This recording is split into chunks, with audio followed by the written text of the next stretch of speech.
tún ti yá o ẹ fojú ló ń jẹ ayọ̀ jẹ lórí ìkànnì yìí o Ṣòkòtì TV YouTube channel Ẹ̀rìnmọ́ Sẹ́lẹ̀kẹ̀ ètò tó yà kílálà pẹ̀lú olólùfẹ́ yìí o Abdulrasaq Adéwálé Ṣòkòtì alágbẹ̀dẹ ọ̀run àdìrà ètò bí ẹni ṣàna ìyàwó ẹ máa wò kàn nìyí láti ìgbàdégbà o bó ṣe ń fọ̀rọ̀ wérọ̀ pẹ̀lú lọ́balọ́ba àtàwọn àgbààgbà nílẹ̀ Yorùbá tó tún fètò ẹ̀ wá ìrànlọ́wọ́ fọ́pọ̀lọpọ̀ tó níṣòro àti gbogbo ọ̀rọ̀ tó ń lọ tó ń jà ràn-ìràn láwùjọ wa gbogbo ẹlẹ́ ó máa wò lórí ìkànnì yìí o Ṣòkòtì TV YouTube channel ẹ máa wò ó.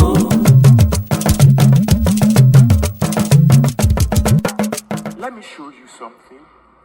Sharia is mentioned in your constitution 73 times. Islam 28 times. Grand Qadi 54 times. Muslim 10 times in the Nigerian Constitution 1999. There is no single mention of Christ in the Nigerian Constitution. No single mention of Christian in the Nigerian Constitution. No single mention of Christianity in the Nigerian Constitution. No single mention of church in the Nigerian Constitution. Now I ask you, sir, I ask you, ma, is your country an Islamic state, a Christian state, or a secular state? Which one is Nigeria? Talk to me.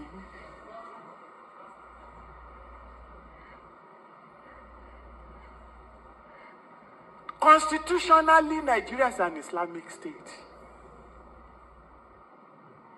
The reason it has not been enforced is because they have not captured the jewel that is needed to enforce it. And that jewel is the Southwest. And right now, they are set because there has been now a handshake between the Northwest and the Southwest. And this is where Christians need to wake up, and politics now comes in, which we now need to start creating political awareness in Christians, because Christians don't vote. I am one bad example. So I'm not saying you alone. I don't. But we must change it and use our vote to quickly restructure the political imbalance in Nigeria. Because if you make a mistake of using your thumb to dig the grave of the church, you will stand before Jesus Christ and render account. I'm not a member of PDP, I'm not a member of APC, but I saw something that makes me worried, and I think you should see it. The leadership structure of APC. National leader North, Muslim. National leader South, Muslim. National chairman, Muslim. Deputy national chairman, Muslim. National secretary, Muslim. Deputy national secretary, Muslim. National publicity secretary, Muslim. National treasurer, Muslim. National financial secretary, Muslim. National youth leader, Muslim. Legal advisor, Muslim. Women leader, Muslim. Ex-official member, Muslim. Then they call you, come and thumb. Come and come. And there are Christians who are ready, who are already in APC. Look, if you use your thumb to dig the grave of the church, my hand is not there. Lo, I have told you. There is an Islamic agenda for Nigeria. There is now an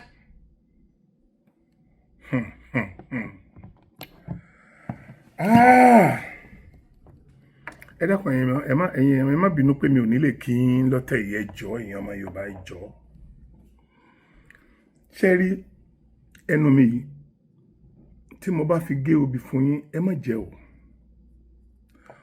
tí mo bá fi sọ̀rọ̀ fún yín ẹ̀yin ọmọ ìyá mi ẹ gbà yẹ̀wò ẹ má jẹ́ kẹ́nìkan ó tì wá lura wa nílẹ̀ Yorùbá o ẹ̀yin ọlọ́gbọ́n nílẹ̀ Yorùbá ni mo ń bá sọ̀rọ̀ mi ò bá àwọn òmùgọ̀ sọ̀rọ̀ o mi ò bá àwọn ọ̀dẹ̀ òpònú sọ̀rọ̀ o ẹ̀yin ọlọ́gbọ́n ọmọ Yorùbá ni mo ń bá sọ̀rọ̀ o ẹ má jẹ́ kí anybody ó fi ọ̀rọ̀ religions dá wàhálà alẹ̀ sí wa láàrin nílẹ̀ Yorùbá àwa ọmọ ẹlẹ́sìn kan làwa ò yìí ń bá ṣe nílẹ̀ Yorùbá nsìn ntẹ́ni sọ yìí lójú yín báyìí òun ló fẹ́ràn ilẹ̀ Yorùbá àwọn kọ́nà fẹ́ràn ilẹ̀ Yorùbá àwọn tó fẹ́ túlẹ̀ Yorùbá nìyẹn because gbogbo tẹ́ ń sọ yìí ilẹ̀ Yorùbá nìkan ni ó ti múlẹ̀ ilẹ̀ Yorùbá làwọn ó ti máa fa wàhálà mara wa lọ́wọ́ wọn ò ní fa bẹ́ẹ̀ nílẹ̀ Haúsá ta ní ọlọ́ba wọn fa ọ̀rọ̀ Christianity nílẹ̀ Haúsá wá ìtọ́jú pé fẹ́ dá ogun lẹ̀ nílẹ̀ Yorùbá irú ọ̀rọ̀ ìgbà wo ni ẹ ń fi ọ̀rọ̀ ìgbà wo lẹ bẹ̀rẹ̀ sí ní fi ọ̀rọ̀ ẹ̀sìn mẹ́ṣọ̀ politics ìgbà wo gbogbo ètò ẹ pariwo ń jọ́sí pariwo ẹ gbàjọba ẹ ṣe kinní kan tẹ̀ ní kí àwọn Christian wá gbàjọba wọn kí wọ́n wá ṣe kinní kan níbo ló já sí sẹ́yìn lọ́lọ́run ni ẹ̀yin ẹ dákun ẹ má bínú tọrọ pé mo ń sọ̀rọ̀ líle ẹskísà ẹ dákun mo fẹ́ ká máa ro ọpọlọ wa ká tó máa sọ̀rọ̀ jáde o ní South West Lagos State Governor Christian ni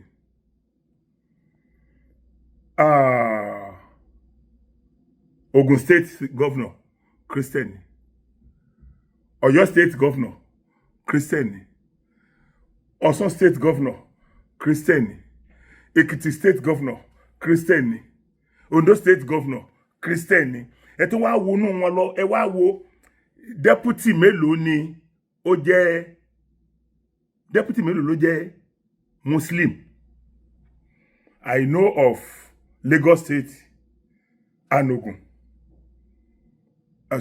Lagos Ọ̀yọ́ ni mo mọ̀ mi sọ pé kò sí mi mọ̀ o bọ́ ẹ̀yin èèyàn ẹ jẹ́ á máa ronú náà o ẹ jẹ́ á máa ronú náà ilé ìta fẹ́ dálẹ̀ yìí a fẹ́ fi dá wàhálà lẹ̀ láàrin ọmọ Yorùbá ni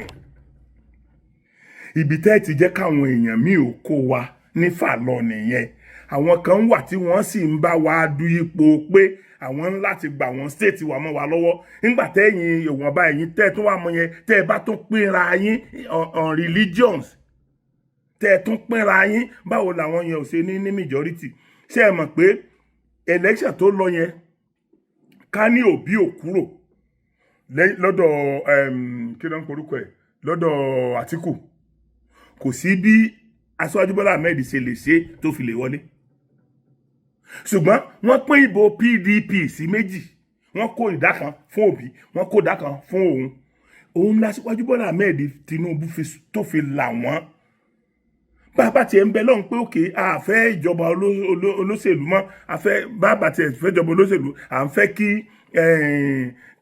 kí kálukú ní òmìnira rẹ̀ náà ṣùgbọ́n àyẹ̀gbẹ́ ajádò kí la fẹ́ jẹ kájá ó tó yẹn ẹ̀yìn èyàn ẹjẹ́ àrò orí náà ẹ̀yìn èyàn ẹjẹ́ ẹ méjì adá wàhálà alẹ́ láàrin àwọn ọmọ Yorùbá ẹ dákun ẹ jẹ́ kí n bi yín lè rọ̀rọ̀ ṣé Yorùbá máa ń jìjà ẹ̀sìn ni tí ó bá já àwọn olórí burúkú àwọn ọmọ aṣẹ́wó àwọn ọmọ olóòórùn àwọn kí náà ń porúkọ ẹ̀ àwọn ọmọ Fúlàní kọ̀ọ̀kan tó ti wà láàrin wá sí ṣé ọmọ Yorùbá ń jìjà ẹ máa wo àwọn tó bá ń ja ìjà mùsùlùmí àjàjíjú yẹn ẹ máa wo wọn dáadáa ẹ wo ojú wọn dáadáa ẹ máa rí DNA Fúlàní lójú wọn lásán ẹ máa rí DNA Fúlàní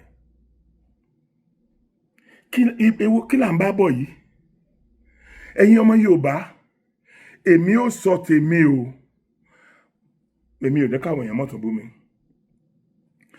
láti jọ tèmi ti délé ayé títí tèmi fi dàgbà tó bí mo ṣe dàgbà tó yìí mi bá wọn lọ wòran eégún mọ́ kò pẹ́ reason tí mi ò dẹ̀ fi lọ mọ́ ni pé ká má lọ tì mí ṣubú kí n mọ́ kàn lẹ́sẹ̀ torí tẹ́sẹ̀ irú mi bá kán sìn kò ní tò mọ́ ara ti dára àgbà ṣùgbọ́n mò ń dúró lórí ọ́pítì àmà wò wọ́n tẹ́lẹ̀tẹ́lẹ̀ ní ìtútàbà eégún kan wà ní ọ̀dọ̀ wa ní ìtútàbà à ń pè ní òye lálùbá nítorí pé òye yẹn le ọmọ ń náyàn ọmọ ń sáyàn ń dà nǹkan kan eégún tó bá dẹ̀ le bẹ́yẹn ni àwọn aráàlú máa ń fẹ́ràn àwa láti kékeré mi àwa ó ti lọ ọbẹ̀ láàárọ̀ ẹ lọ béèrè ní gbogbo ibikíbi tí wọ́n bá ti ń gbé eégún jáde wọ́n á kọ́kọ́ dín àkàrà láàárọ̀ àwa láàjẹ àkàrà yẹn àwa ọmọ kéékèèké regardless of muslim ni ẹ christian ni ẹ kìnnìkan ni ẹ kò sí kankan tó kàn wọ́n bẹ́ẹ̀. nígbà tí àwa bá ń ṣe ọdún iléyá gbogbo àwọn ọ̀rẹ́ mi tí wọ́n jẹ́ christian tí wọ́n jẹ́ babaláwo tí wọ́n jẹ́ ẹni tí gbogbo wọn ni wọ́n wà lé wa wá jẹun. táwọn náà bá ń sọdún fáwọn àlọ́ tí máa mọ̀ pé òkè mùsùlùmí ni mí ṣebí ẹran ajá ni wọ́n ní mùsùlùmí ò gbọ́dọ̀ jẹ mí hẹ́n mi mo lè má jàjá tó bá wù mí. bọ̀ pé wọ́n pa màálù tàbí wọ́n pa ẹran so kí ló fẹ́ mú mi mọ́ jẹ́. táwọn christian láti ayédáyé láti bá christian ṣe ọdún méjì là ń bá wọn ṣe ọdún mẹ́ta àjínde ọdún christmas ọdún new year ọdún gbogbo tí ẹ̀jẹ̀ pé ọdún gbogbo wa ni ṣùgbọ́n christian náà ni so gbogbo àwọn ọdún yẹn nílé àwọn ọ̀rẹ́ tiwa tí wọ́n jẹ́ christian dọ́là mo máa lọ jẹun ọdún christmas àti new year nílé àwọn ọ̀rẹ́ mi tí n bá fẹ́ ṣe tá bá ti fẹ́ ṣe iléyá tàbí tùnú àwẹ̀ àwọn tí ò bá wá gba àwẹ̀ wọ́n á wá jẹun nílé ọ̀dọ̀ mi láwọn ọ̀rẹ́ mi tí wọ́n jẹ́ christian àtàwọn tó jẹ́ ẹlẹ́sìn àbáláyé. kí lẹ fẹ́ dálẹ̀ ńlẹ̀ yorùbá yìí ẹ wo àwọn ọmọ yorùbá ẹ jẹ́ ká ṣọ́ra o lóòótọ́ ni mùsùlùmí wà nínú nílẹ̀ yorùbá kírísítẹ́nì wà nílẹ̀ yorùbá ẹlẹ́sìn àdáyébá wà nílẹ̀ yorùbá ìgbà tẹ́ni yìí sọ̀rọ̀ tó ń sọ̀rọ̀ ẹ̀sìn méjì pé báíbù ò sí nínú constitution kùránì ò sí nínú ṣé tí àwọn babaláwo tó jẹ́ bàbá àwọn tó gba àwọn méjèèjì lálejò só wà nínú constitution yẹn ni tí nǹkan kan bá sínú constitution tá a bá fẹ́ fáìtì kó kí nǹkan yẹn wà ẹ jẹ́ àmọ́ ọ̀nà tá a gbà fáìtì ẹ̀ kì í ṣe pé ọ̀nà ká tó dojú ogun kọ ọ̀ra wa what for ṣẹ́rí ó máa ń dùn mí nígbà míì tí n bá rò pé máa bọ́gbọ́n bí kan tí n bá bá ọmọ gọ́mbẹ́ o ẹ má bínú torí ọlọ́run mi ò bú yẹn mo kàn fi ń sọ̀rọ̀ ni o mi ò bú anybody ẹni tó bá dẹ̀ fi pé mo bú un fine ìwọ náà lè dọ́gbọ́n bú mi mi sádàkọ ẹ ìwọ náà lè dọ́gbọ́n bú mi bàbá ti dákọ mi kọkàn mi. so ní tí mo ń tẹ̀lé láti sọ ni pé kí ló tẹ́ fẹ́ rán ìran ọmọ yorùbá láti ṣe tí òkè ní ọ̀yọ́ lọ́dọ̀ tèmi ń sìn lọ́yọ̀ọ́ nílùú tèmi lọ́yọ̀ọ́ muslim ni mí gómìnà wa ọmọ christian ni ọmọ local government kan náà lè mi pẹ̀lú ẹ̀ ìbá àti ẹ̀jẹ̀ babaláwo kó mọ̀ jẹ́ christian mọ̀ kó tó jẹ́ babaláwo brother mi ni bá àti ẹ̀tàn wa ká tó máa tún àjọ wá láti local government kan náà brother mi ni omi karajọ mọ́dàgbà. So kí ló dé tẹ́ fẹ́ yà wá ọmọ yorùbá láàrin àwọn ọmọ yorùbá nìkan ní kíní ẹ̀ ó ti ṣiṣẹ́ o gbogbo àwọn tí wọ́n ní káwọn kírísítẹ́nì ọmọ tẹ̀lé aṣíwájú bọ́lá ahmed tinubu jọ́sí nítorí ọ̀rọ̀ muslim wọ́n sì kí ọ̀rẹ́ lọ́dọ̀ tiwọn o gbogbo wọn tẹ̀lé ẹ̀ntọ́ ní káwọn tẹ̀lé tó because majority wọn tẹ́lẹ̀ christian ni wọn mélòó nínú wọn ló jẹ́ christian ló jẹ́ muslim ẹ dákun mélòó nínú wọn ló jẹ́ muslim bí bẹ́ẹ̀ nìkan bá jẹ́ muslim nínú wọn nílùú wọn wọ́n máa ń fitimáìsì ẹ̀ ní that's why tẹ́ fi lè mọ̀ pé muslim wà láàrin àwọn ọmọ Ìgbò muslim pọ̀ láàrin wọn náà ṣùgbọ́n wọ́n máa ń treat wọn bí àjòjì ni. So now ntẹ́ni sọ invariably sìn ni wípé kí àwọn kírísítẹ́nì àti mùsùlùmí sìn nílẹ̀ yorùbá kí wọ́n dojú orúkọ ra wọn anybody tó bá rí ó wọlé ìbáàjẹ́ kírísítẹ́nì ìbáàjẹ́ mùsùlùmí ìbáàjẹ́ babaláwo kó ṣàjẹ́ ẹni tí ẹ jẹ́ pé ẹ̀jẹ̀ ti ọmọ yorùbá ló wà lára ẹ̀ kó jẹ́ ẹni tó ní DNA yorùbá àtọ̀tún àtòsí. ìgbà wo la tó ń fi ọ̀rọ̀ ìgbà wo la tó ń bẹ̀rẹ̀ ká máa fi ọ̀rọ̀ ẹ̀sìn ká máa fi measure politics. ọmọ yorùbá n tá à ń wá làwa ń wá o ẹ má jẹ́ nìkan ó ti wà á ti kú ti o n tá à ń wá ni pé à ń wá kí ọlọ́run lédùmarè ó bá wa ṣe ká ní òmìnira nílẹ̀ yorùbá n tá wà ń lé nìyẹn kì í ṣe pé kẹ́nìkan tó máa divide àwa Yorùbá against ara wa. Ẹ̀sìn mẹ́ta ló ń bẹ nílẹ̀ Yorùbá. Ẹ̀sìn àbáláyé wà, ẹ̀sìn Kírísítẹ̀nì wà, ẹ̀sìn Mùsùlùmí wà. So èwo wá ní iṣẹ́ ìran rẹ̀ nù wọn mẹ́tẹ̀ẹ̀ta.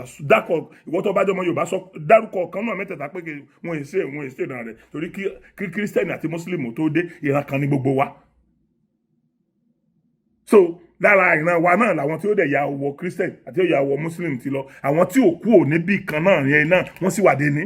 Wọn ò kú, wọ́n sì ń rí sí. So ẹ dákun kí ni túmọ̀? Ẹ má jẹ́ kẹ́nìkẹ́ni ẹ má jẹ́ ẹ wo tí mo rí ni pé everybody fẹ́ wá sórí internet wọ́n fẹ́ dẹni mímọ̀. Ọ̀nà tí wọ́n bá gbà mọ̀ ẹ́ ló important o. Tí wọ́n bá mọ̀ ẹ́ lálábùrú alábùrú yẹn ló mọ̀ jẹ́ láéláé o. Ó bẹ́tà kan mọ̀ ẹ́ léèyàn rí.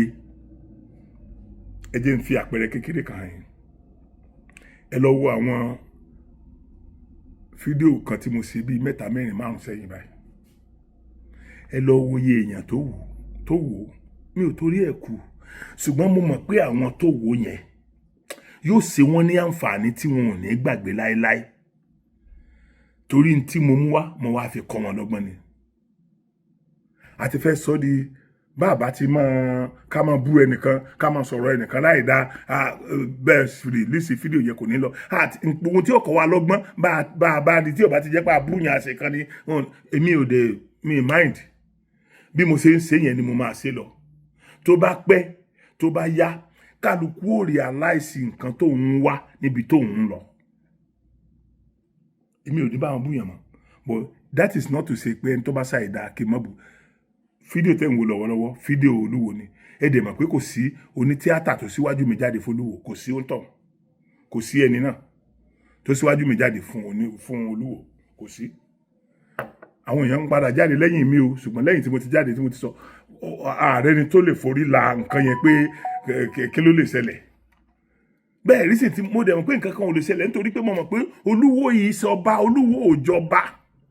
Mo mọ̀ pé Olúwo ò ṣe gbogbo ohun tó yẹ kó ṣe tí wọn gbogbo ọ̀rọ̀ tó yẹ kó ṣe ní ìpèbí tí ó fi jọba. Inú mi dùn ilẹ̀ yìí náà gbọ́ táwọn lọ́balọ́ba sọ àwọn ọmọ bá sọ yẹn wípé ó yẹ kó wà ní inú pèbí yẹn fún 101 days.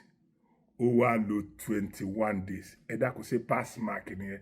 Sí tó bá lọ́mọ tó ń lọ sí school tí gbogbo subject tó ṣe ó accumulate sí 101 mark. Tọ́mọ rẹ̀ bá wá gba 21 wálé. So ní lépa àáfẹ́ rẹ̀ tí ó tiẹ̀ fẹ́ bẹ́ ọmọ òun lórí pé ọ̀nàwó dànù ni. Ẹ̀yin náà wo kí lè wá expect from such person. Ṣé bí rísì ta fi ń bá jà náà ni pé ó fẹ́ kó wa sí náà tó bá ṣe para rẹ̀ lásán ní ń bá fà tí ò sì ṣe pé ó fẹ́ change narrative ilẹ̀ Yorùbá. Mi nídìí àti bàjá. Ṣé báwọn wèrè kan náà wà tí wọ́n máa ń sọ̀sọ̀kúsọ. Àwọn wèrè kan wà tí máa ń sọ̀sọ̀kúsọ náà. Mo rò lórí burúkú kan tó ní gbogbo ẹni tó bá jẹ́ ìwọ tó bá kú as a Muslim ó lọ ṣòfò lóde ọ̀run ni. Ẹ gbọ́ ọ̀rọ̀ orí burúkú, ẹ gbọ́ ọ̀rọ̀ nítorí ẹ ti burú. Má padà mú wá tẹ́ máa rí. Má padà mú wá tẹ́ máa rí. So ní tèmi ń try láti sọ ni wípé ẹ má jẹ́ kẹ́nìkan kan ó ṣì àwọn ọmọ Yorùbá lọ́nà o. Ntáwọn ọmọ Yorùbá ń wá ní òmìnira ilẹ̀ Yorùbá regardless of your religion. Tó bá ọmọ Yorùbá ní religion wa. Ìwọ tó bá ń wá òmìnira ilẹ̀ Yorùbá ọmọ Yorùbá gangan ní religion ta ní tó pa wá pọ̀. Ọmọ Yorùbá ó ní religion tó pa wá pọ̀. Gbogbo ẹ̀yin tí ẹ wá di tẹ́ di evangelist nsìn, tẹ́ di pastor, tẹ́ di imam, tẹ́ di gbogbo ẹ̀. Àwọn ọ̀ràn bàbá yín ti jẹ́ nǹkan tí à ń sọ èrí náà. Ṣé ntẹ́ mí nípa àwọn bàbá yín ò wáyé eré. Àwọn bàbá tí yín wọn ò wáyé tọ́dà. Nǹkan tẹ́ mí nìyẹn. Ẹ̀yin èèyàn. So ẹ dákun torí Ọlọ́run mo bẹ̀ yín. Mo tó fi orúkọ Ọlọ́run bẹ̀ yín. Ẹ má jẹ́ ká gbàgbàkúgbà láàyè nílẹ̀ Yorùbá o. ẹ má jẹ́ àgbàgbàkúgbà láàyè nílẹ̀ Yorùbá o. Ẹ wo nǹkan, ẹ dákun, ẹ má bínú. Àwa ń ṣe mùsùlùmí ní ọ̀dọ̀ tiwa o. À ń ṣe kírísítẹ́nì. Okay, ìgbà kan wà tó jẹ́ pé tẹ́ ẹ bá ń bọ̀ wá sí Ìbàdàn láti Èkó, Redeem, èèyàn lè lo wákàtí 6, wákàtí 8, wákàtí 10 àti torí ẹ̀ bá wọn jà. But àwọn náà realize pé àwọn ń hùndì àwọn èèyàn kan pẹ̀lú nǹkan táwọn ń ṣe yẹn. Fúnra ara wọn ni wọ́n tún bẹ̀ yẹn ṣe náà.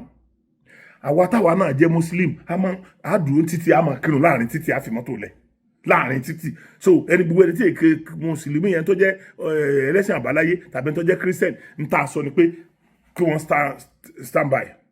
Àkíndé ń jà nítorí ẹ̀, à ń lura wa nítorí ẹ̀. So pẹ̀lú tí ọkùnrin yìí sọ yìí, tá a bá máa follow ẹ̀ rí i pé ìkanra máa wá dé. Christian náà máa wá ìlọsíwájú fún Christian nìkan, Muslim máa wá ìlọsíwájú fún Muslim nìkan. Ṣé fẹ́ divide ilẹ̀ Yorùbá ni? Ọmọ Yorùbá gangan ní ẹ̀sìn wa. Ẹ̀sìn tí gbogbo wa ní, tí gbogbo tó pa gbogbo wa pọ̀ ní ọmọ Yorùbá. So ẹ wo mo fẹ́ kẹ́ ẹ gbọ́ kìíní. Ẹ má bínú. Mo fẹ́ kẹ́ ẹ gbọ́ kìíní. Yoruba Muslims are the most peaceful Muslims in Nigeria. Muslim. Some say it's because of the religion, but it goes deeper than that. This peace is not just from the religion. It is from the blood. It is. It is from the soil. It is. Because before the Quran touched our hands, Olodumare had already written gentleness into our bones. Yes, of course. We are descendants of Oduduwa, trained in respect, raised in rhythm, balanced by tradition. We know how to worship, but we also know how to kneel before our elders, to greet with a karo before argument, to give room even in disagreement, to protect the home before proving a point. That is why when you see a Yoruba Muslim, you see calm, you see patience, you see restraint. And yes, to some Northerners or Igbos who don't understand, it may look soft, it may look unreal, but that is because they do not know the soil we come from. They do not know that this peace was planted long before religion. It is not weakness. It is a wapale. It is identity. So if you are Yoruba and Muslim, and you ever wonder why you move differently, why you speak softly even when provoked, why your anger holds back at the edge of your tongue, it's not because you're less devoted, it's because you are Yoruba. And if you see a so-called Yoruba Muslim acting like an extremist, spewing hate, mocking culture, disrespecting elders, know this, he is either a bastard to his lineage, or a slave to a master who has replaced his soul. Yes. Because a true son of Oduduwa cannot spit on the peace that raised him. This is not tribalism. This is truth. Yoruba Muslims are not peaceful by chance. They are peaceful by nature. By nature. Because the dust beneath their feet breathes restraint. Because the spirit in their veins carries balance. Because their culture was built on honor before anything else. Religion may shape your faith, but culture shapes your essence. And for the Yoruba, peace is not just a choice. Yes. It is inheritance. It is inheritance. Now in the comments section, greet someone in Yoruba. Say, Ekaro, Arakun Rinmi. Ika-san, Arabin Rinmi. Let respect live in our words again. And if this message touched your heart, type it loud and proud. I am Yoruba first. Òyìnbó ló sọ̀rọ̀ yẹn. Ọmọ Yorùbá lòun kọ́kọ́ jẹ́. Ẹ dákun. That is not to say pé a ní àwọn olórí burúkú tí wọ́n jẹ́ Mùsùlùmí. That is not to say pé a ní àwọn olórí burúkú tí wọ́n jẹ́ Kristẹni. That is not to say pé a ní àwọn olórí burúkú tí wọ́n jẹ́ ẹlẹ́sìn ṣẹ̀ṣe. Ṣùgbọ́n àwọn tó dá abẹ ní ti wá. Àwọn tí ò bá dá a máa condemn wọn náà ni. A máa yọ ìpín lójú, a máa fi hàn ojúkójú lè mọ̀ pé tóun ṣe ò dáa. So ọ̀rọ̀ lẹ́gbọ́n yẹn bọ́rọ̀ Yorùbá ṣe rí nìyẹn. Ẹ má jẹ́ kí a fi ìta ń wá bàǹtà àti níjẹ́ o. Nǹkan tí à ń wá ká má lọ fi bà nǹkan tá a níjẹ́ o. torí pé èmi gbogbo ọ̀nà ni mò ń gbà wá òmìnira ilẹ̀ Yorùbá n sì ní dẹ̀yìn lórí òmìnira ilẹ̀ Yorùbá wíwá. Ní tó bá wù kálukú sọ, ibi tó bá wù kálukú wá sí, ibi tó bá wù èmi náà máa wá sí, ṣùgbọ́n èmi ò ní búwọ́ tó ń wá lọ́nà tiẹ̀ tó wà on the same way tèmi ń gbà wá, because ó lè jẹ́ wo ló máa kọ́kọ́ jánà, ó lè jẹ́ Sokoti ló máa kọ́kọ́ jánà, ó lè jẹ́ any other person ló máa kọ́kọ́ jánà. Ẹ jẹ́ kí gbogbo wa tiẹ̀ mọ̀ pé okay àti ẹ̀ ń wá nǹkan kan náà, àwa same thing ní nǹkan tí gbogbo wa ní, gbogbo ní tí gbogbo wa okay whether a ní total kìíní ni o total kí ni ń pè total òmìnira ni o pé ìlú wa ti dá dúró lọ́tọ̀ tí kì í ṣe kìíní ọmọ Yorùbá ni wá. Bí ọba jẹ́ wípé wọ́n regionalize wa náà ni òmìnira ni the other one, òmìnira lélẹ́yìn náà. So ṣe má jẹ́ ká ṣàṣejù ẹ̀yin ọmọ Yorùbá, ṣe má jẹ́ ká ṣàṣejù. Èṣù ló ṣàṣejù ló fi tẹ́ lọ́wọ́ oníyàn. Bóbìnrin bá sì pẹ̀ nílé ọkọ àjẹ́ nídà o, ẹ má jẹ́ káwọn míì àwọn ọmọ Fúlàní tí wọ́n ti pẹ́ láàrin ọmọ Yorùbá, ẹ má jẹ́ kí wọ́n kó bá wa o. Lóòótọ́ ni mo mọ̀ pé àwọn wèrè èèyàn kan wà nú àwọn àfáà tó jẹ́ pé tí wọ́n bá sọ̀rọ̀ ẹ fẹ́ lè lọ bẹ́ orí wọn. Ṣùgbọ́n ẹ jẹ́ káwọn máa sọ ká dẹ̀ má tẹ̀lé wọn, ká má tẹ̀lé ìṣe wọn, ẹ jẹ́ ká fi wọ́n lẹ̀ fọ́lọ́run, ṣùgbọ́n káwọn máa sọ tí wọ́n ń ṣe tí ò dáa so that àwọn èèyàn wa ò ní lè fall victim látara wọn. So gbogbo tèmi ń wí èmi ń wí naturally ni, mo ń wí naturally. Tí mo bá ti gbọ́ nǹkan tẹ́nìkan sọ, máa rò lọ sí ọ̀tún, máa rò lọ sí òsì, máa rò lọ síwájú, máa rò wá sẹ́yìn. Mi ò kì í dẹ̀ ń sọ fún yín wípé ọgbọ́n tèmi nìkan lọ́gbọ́n, ọgbọ́n ẹnìkan ọjọ́, ìmọ̀ràn ẹnìkan ọjọ́ bọ̀rọ̀. So ṣùgbọ́n tèmi bá ní ọmọ ọgbọ́n tèmi wá, tí wọ́n mú tiẹ̀ wá, tí ẹ̀yin mú tiẹ̀ wá, táwọn náà mú tiwọn wá, tá a bá wá pa gbogbo ẹ̀ pọ̀, bóyá 2020 words ní kíní yẹn, bóyá the first 2 words ọ̀dọ̀ tèmi la máa mú, tá fi the 4th and 5th ọ̀dọ̀ tiyín tá fi kún, tá fi the 6th and 7th ọ̀dọ̀ ẹni tá fi kún, tí nǹkan yẹn ó fi fún wa ní nǹkan tá à ń fẹ́, níta ń pè ní ìjà nìyẹn o. Ká máa búra ẹni, ká máa ṣe gbogbo ẹ̀yẹn kò ní mí ní o, torí pé bó pẹ́ bóyá a gba òmìnira, ẹ̀ẹ́dẹ̀ lè lé wọn kúrò, ẹ̀ lè lé wọn. So ó bẹ́tà ká sọ̀rọ̀ tútù kí gbogbo wa ó lè rí intelligent tó wà nù tá à ń sọ. Ẹni tá a bá ti ń bú òun náà ò ní wọ́dọ̀ wa náà o, òun náà gbogbo tí òun náà fi máa yẹpẹrẹ wa lòun náà máa wà náà. Bó kọ́dà ká gbé nǹkan tó dáa lọ́wọ́ kò ní bá wa tẹ́wọ́ gbà, kò ní bá wa tẹ́wọ́ gbé. Ní nǹkan tí mò ń sọ tọ́pọ̀lọpọ̀ àwọn èèyàn ò realize, ṣùgbọ́n mo mọ̀ pé àwọn èèyàn kan ti ń realize ẹ̀. Inú mi dẹ̀dùn pé bàbá wa Professor Banji wọ́n ti sọ pé kẹ́ ẹ má búyàn mọ́. Chief Sunday Igboho ó ti ní ẹ má búyàn mọ́. Mi ò ní tẹ́ ẹ bá rí nǹkan tó wrong kẹ́ ẹ má complain kọ́ o. Mi sọ pé téèyàn bá ṣe àìdá kẹ́ ẹ má sọ pé ó ṣàìdá o. Ṣùgbọ́n ẹ má jẹ́ wọ́n máa rí i pé nítorí pé àwọn ò tí ì dance to our tune la fi ń kanra máwọn. Ẹ lè fọ́ọ̀sì ẹ̀sìn rodò, ẹ lè fọ́ọ̀sì ẹ̀ láti mú mi àfi tó bá fún mi mú. Tẹ́lẹ̀tẹ́lẹ̀ náà gbogbo yín náà lẹ́tẹ̀ẹ́ tí mọ̀ pé tá a bá rí pẹ́pẹ́yẹ àti ẹdìẹ lódò, ẹ mọ̀ pé pẹ́pẹ́yẹ wá wẹ̀ ni, adìẹ wá mú mi ni, tọ́lá adìẹ kì í lọ lúwẹ̀, tí pẹ́pẹ́yẹ ni láti lúwẹ̀, orí omi ní gbé. So kí ló dé tá a wá lè mọ̀ fúnra wa wípé okay bóun ṣe ronú this time around nìyẹn, àwọn ò gbọdọ̀ ronú in the same way with him or her. Nǹkan tí wọ́n ń pè lọ́mọ Yorùbá gangan nìyẹn, àròjinlẹ̀ táwa ní. Ẹ wo nǹkan tó ṣẹlẹ̀ lẹ́nu ọjọ́ mẹ́ta yìí, ẹ wo tú táwọn ọmọ Yorùbá pa, àwọn nǹkan tó ṣẹlẹ̀ tá a rí nǹkan tá a fẹ́ tá a sọ, èyí tá a fẹ́ tá a sọ. Ní tí wọ́n ń pè lọ́mọ Yorùbá nìyẹn.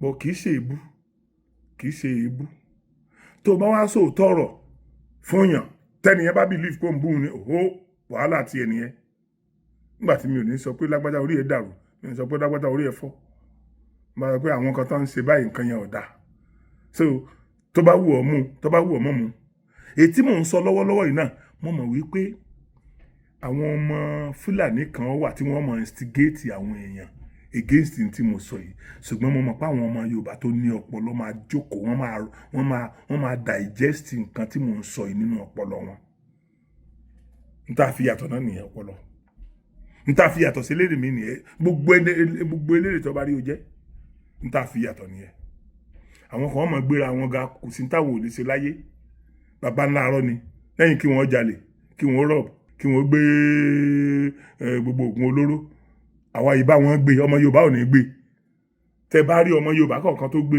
ẹ lọ wò dáadáa ẹ lọ investigate ẹ dáadáa ẹ rí i pé ẹsẹ̀ kan eruku ẹsẹ̀ kan ọ̀dà ni ẹnìkan ló ní nǹkan kan pọ̀ pẹ̀lú yẹ tó dà tó dóyàn rẹ̀ èèyàn ò ní jẹ́ ọmọ típíkà Yorùbá kí ìyá ẹ jẹ́ Yorùbá kí bàbá ẹ jẹ́ Yorùbá kọ́ ọmọ bẹ̀rù ẹ̀wọ̀n kọ́ ọmọ bẹ̀rù ikú ẹ rí gbogbo àwọn tó ń mú ìyá wọn tó ń lọ fi ìyá wọn ṣe yahoo tó ń lọ pa ìyá wọn pa bàbá wọn yẹn are you telling me pé ọmọ Yorùbá làwọn yẹn wàláhì tó bá sọ pé ọmọ Yorùbá ni wọ́n ìwọ náà lè ṣerú ẹ̀ tó bá sọ pé ọmọ Yorùbá ni wọ́n ìwọ gangan lè ṣerú ẹ̀ torí mọ̀ọ́kàn máa imagine báwo ni ń ṣe gbé bàbá tó bí mi tàbí ìyá tó bí mi tí màá ní mo fẹ́ fi owó kíni irú ebi wo ló ń pa mí kí ni mo fẹ́ dà sí ibi tí ló wá tiẹ̀ wá bá dé ṣé mo fẹ́ di multimillionaire tí mi ò dà láti 10, 20, 50 years ago ni mo sì fẹ́ dà sí àbí mo fẹ́ bá wọn gun jẹ́ẹ̀tì èmi ò ní involve nínú irọ́ pípa tí n bá sọ nǹkan kan tí ẹ bá padà rí pé ó jẹ́rọ́ bí tí mo rí ni mo yà sọ jáde sẹ́mi pé tọ́rọ̀ bá kọjú sẹ́nìkan ẹ̀yìn ni ó kọ sẹ́lòmí ó ṣeé ṣe kọjú èyí tó kọjú sí ẹ̀yìn ńlẹ̀ rí tójú òótọ́ kí ètè ọkọ̀ ẹ̀yìn sẹ́mi tèmi rí kọjá irọ́ tàbí ètò ọkọ̀ ẹ̀yìn sí èyí tó wà lẹ́yìn yẹn gangan kọjú òun lòótọ́ kọjú ètẹ́yìn rí gangan nírọ́ bọ́rọ̀ ilé ayé ṣe rí nìyẹn ṣùgbọ́n mi ò ní mọ̀ pé rọ́ ni nǹkan kí n máa sọ nígbà tó rí mi ò burú ṣé mo fẹ́ máa mislead àwọn èèyàn ni ṣé rí ẹ̀yin ọmọ Yorùbá èmi ọmọ sọ tèmi eléyìí tá a tún ṣe yìí nìsín ẹ rí pọ̀pọ̀lọpọ̀ èèyàn kan ní òwò nítorí pé kì í ṣe pà ń búyàn kì í ṣe pà ń sọ̀rọ̀ ìdí àsọ̀rọ̀ ọyàn olójú àwọn tí ó ṣe láǹfààní olójú àwọn tí ó ṣùgbọ́n gbogbo ìwọ tó bá ṣe láǹfààní ìwọ tó bá tẹ́tí tó gbọ́ Ọlọ́run Lédùmarè ò ní jẹ́ kó o jìn sí irú àwọn ọ̀fìn nǹkan tèmi ń plead against yìí ẹ̀ ní jìn sí irú ọ̀fìn yẹn ogun ayé ò ní gbé yín lọ àwọn amọ̀kùnsẹ̀kà wọn ò ní rí yín gbèsè so ẹ jẹ́ kí gbogbo wa jọ gbà pé Yorùbá la gbé dání ìbáàjẹ́ babaláwo ló ṣe gọ́fúnà fún wa ìbáàjẹ́ kírísítẹ́nì ló ṣe pásítọ̀ ló ṣe ìbáàjẹ́ rẹ́fúrẹ́ǹdì ìbáàjẹ́ àfà ìbáàjẹ́ anybody tó bá ti jẹ́ ọmọ Yorùbá tó bá ti jẹ́ ọmọ Yorùbá ní ẹ̀sìn wa nílẹ̀ Yorùbá yẹn gangan ní tí ń jẹ́ ẹ̀sìn láàrin wa that is ọ̀pọ̀lọpọ̀ tí ọ̀pọ̀lọpọ̀ majority wa fi ń ronú bákan náà nìyẹn torí pé àjọ ọmọ Yorùbá so mo kàn ní kí n súré mú kíní ìwà nítorí pé nǹkan tí mo gbọ́ yẹn tí àwọn èèyàn bíi 4 lójú sí mi tí wọ́n ń pọ́n ọ̀rọ̀ yẹn èmi dẹ̀ rí pé ọjọ́ iwájú ni àẹ́ǹdè ń jà yìí ọjọ́ iwájú làẹ́ǹdè ń jà yìí election ti fẹ́ dé sìn mùsùlùmí ilẹ̀ Yorùbá àti christian ilẹ̀ Yorùbá wọ́n wà sọ àádọ́ta ṣé ìgbà tí ẹ má bínú pé gómìnà tèmi nìkan ni mo fi ṣe àpèjúwe ìgbà tí Ṣèyí Mákindé débẹ̀ sí ṣé àwọn kírísítẹ́nì nìkan ni Ṣèyí Mákindé ń rúùlù ṣé gbogbo tí Ṣèyí Mákindé ń ṣe kírísítẹ́nì nìkan ló ń ṣe é fún kò ṣe fún mùsùlùmí irú ìròrí wo nìyẹn nílẹ̀ Yorùbá irú ìròrí ìwèrè ni mo rí sí o tá bá kàkún o pé a gbọ́dọ̀ jẹ́ kírísítẹ́nì a gbọ́dọ̀ jẹ́ ẹ má jẹ́ kí gbogbo ìjà yẹn tẹ́ ẹ̀jà last time níbi tó wu Ọlọ́run pín nǹkan sí o ẹ má jẹ́ ká bẹ̀rẹ̀ ìjà tá a lè parí o ìjà tá a lè parí ẹ má jẹ́ ká bẹ̀rẹ̀ o ẹ̀yin ọmọ Yorùbá ẹ dákun torí Ọlọ́run mo bẹ̀ yín ni o ojú ò ní tì yín àní ráre pẹ̀lú ògo Ọlọ́run àní ráre àbúrò ò ní jẹ́ tiwa ẹ jọ̀ọ́ torí Ọlọ́run mo bẹ̀ yín ẹ dákun ojú ọ̀fẹ́ la kù.